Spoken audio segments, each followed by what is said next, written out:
Hello, guys. Welcome back to my YouTube channel. My name is Diamond. I'm a weight loss coach. I lost over 65 pounds with the information that I'm sharing with you, and I'm here to help you lose weight and reclaim your health.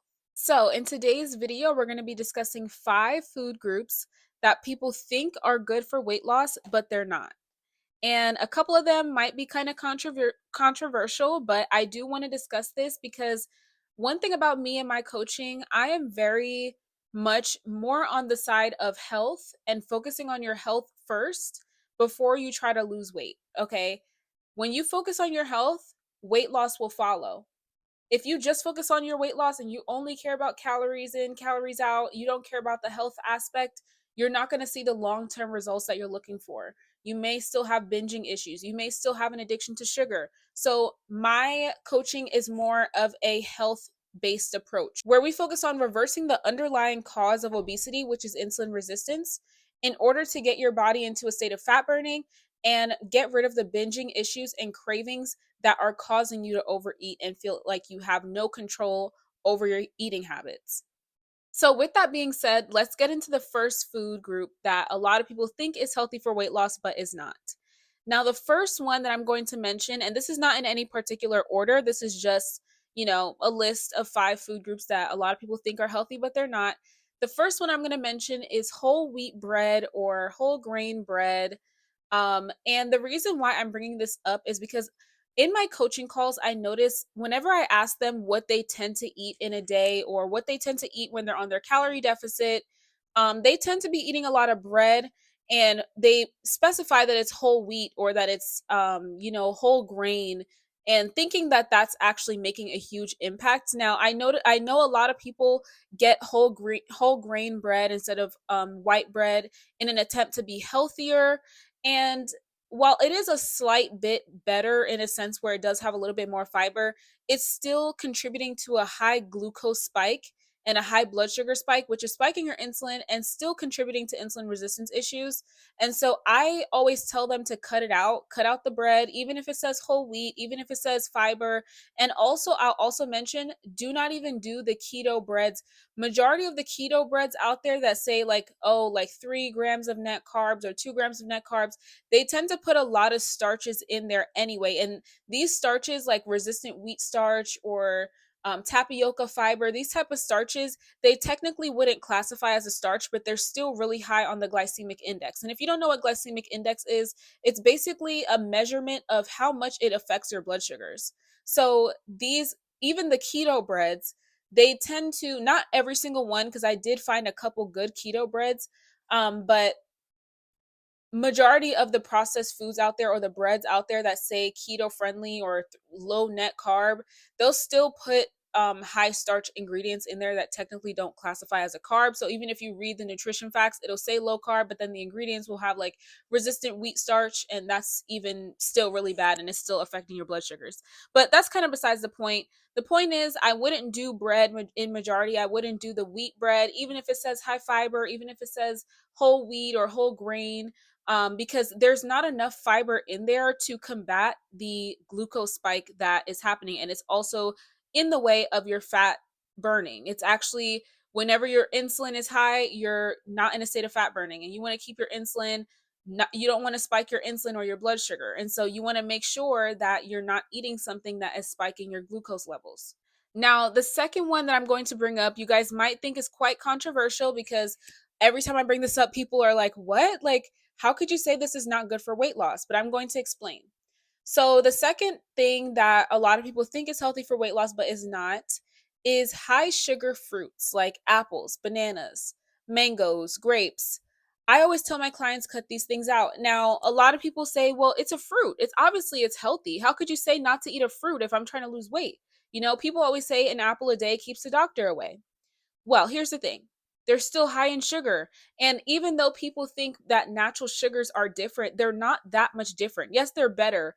But at the end of the day, sugar is sugar. It's still causing a glucose spike. And we want to minimize the glucose spikes as much as possible. And high sugar fruits, although they may have some vitamins and minerals in there, which are still really good, they also do have some fiber in there as well.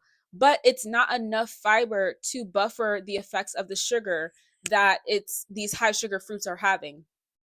Also keep in mind that these fruits that I'm mentioning, a lot of the time they are being engineered to have more sugar than they're meant to. So even though it's from the earth, right, these fruits are also engineered to be hyper palatable. They're engineered to also be sweeter than they should be. And again, just because something is a fruit doesn't mean that it's good for your weight loss journey. We're only supposed to have access to certain fruits and vegetables during certain seasons. We're not always supposed to have access to all fruits all year round. The only reason why we're able to do that is because we import it from other countries. But if we were just only eating what was in season, we in our country we wouldn't have access to all fruits all year round. And so keep that in mind too, that just because something is a fruit and vegetable doesn't mean it's meant to be eaten every single day.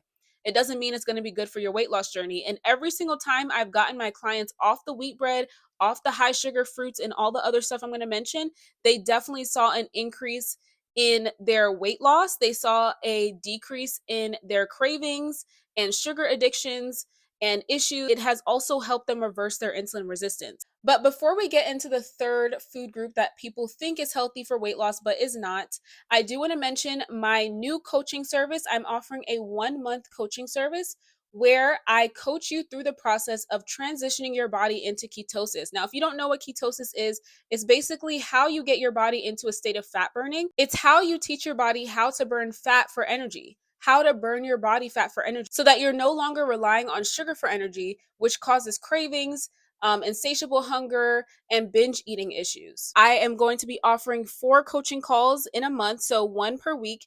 And on top of that, you get daily access to me through text message, which means you can text me pictures of your food and I'll let you know what I think about it. And any questions that you may have, I'm there to answer you. It's like if you've ever wanted to have a weight loss coach in your back pocket, just there to answer any questions you may have in the moment and hold your hand through the weight loss process, I will be there to offer that to you. And keep in mind, guys, the spots are extremely limited. So if you want to get your coaching, definitely check out the link down below because the spots are very limited. I also, if you're not looking for coaching, I also have my ebook that is linked down below as well that'll teach you step by step how I was able to lose the weight. Let's get into point number 3, the third food group that people think is healthy for weight loss but is not. And this kind of ties into the second one, but it's going to be the starchy vegetables like the potatoes, the sweet potatoes, the peas, like all the starchy vegetables. Again, even though it's a vegetable, doesn't mean that it's good for your weight loss journey. Potatoes are very, very high in starch. They are high on the glycemic index. They are going to cause high blood sugar spikes. And we want to reverse your insulin resistance. So we want to keep your blood sugar spikes low. Potatoes are not going to help you with that. And if you're eating high starch and high sugar, you're teaching your body to run off of starch and sugar, which is going to cause you to crave more starch and more sugar. So we want to get that out of your system. We want to train your body to use your body fat for energy. And so the potatoes, the sweet potatoes, all that, that's not helping you.